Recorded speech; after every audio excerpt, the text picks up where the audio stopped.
Well, the leaders of the G7 countries, the 7 biggest countries here at the G20 Summit, have met and decided that at the moment the only course of action is no action, because they're trying to de-escalate the situation for the time being while a full investigation takes place in Poland to better understand exactly where this missile may have come from. There are reports in international media that cite US intelligence officials as saying they believe the missile was actually fired from Ukraine in response to a Russian missile, but it's fragments of the Ukrainian-fired missile that have been found across the border in Poland. But those have not been verified by international leaders here at the summit. The only specific comment that's been made so far is that of the US President Joe Biden, who says that he does not believe, based on intelligence he's seen, that this could have come from Russia because of the trajectory of the missile itself. But the overall message here has been one of trying to de-escalate this tension for the time being. European leaders calling for calm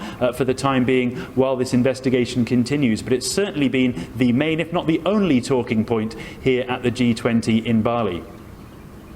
I hear you, but how has it affected the summit schedule?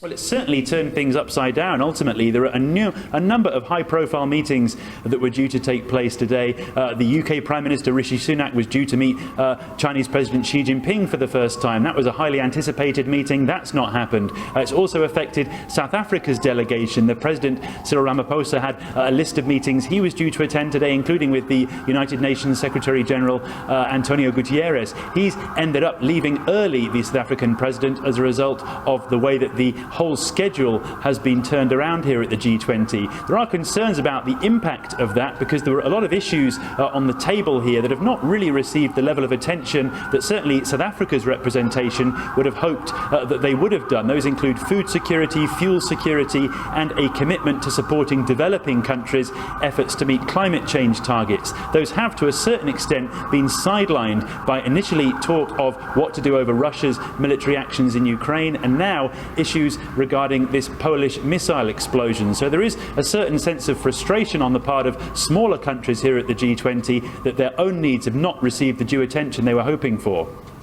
And just in terms of South Africa, what are the key takeaways from this year's summit for this country?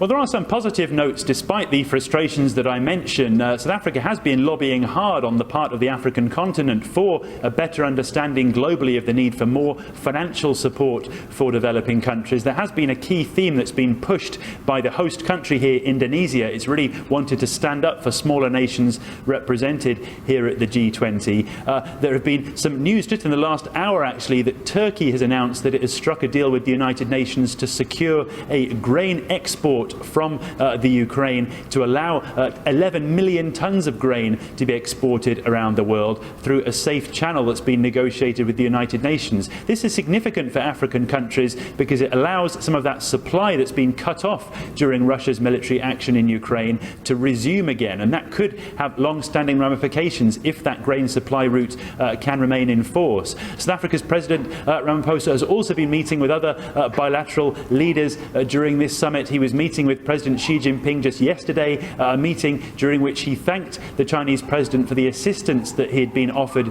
during fighting the COVID-19 pandemic. He's been working hard, President Ramaphosa, to firm up those relationships to secure better support for South Africa and the African continent over the coming 12 months with regards to this COVID-19 recovery effort. And the third thing just to mention is there's been a lot of talk here about better representation for Africa at the G20 in future, specifically calls for the G20 to be expanded to become a G21 with a new permanent delegate seat made available for an African Union leader. That's something that's been talked about a lot here, and there is some hope that when the G20 rolls around to India next year, that might be something that's on the cards for the first time.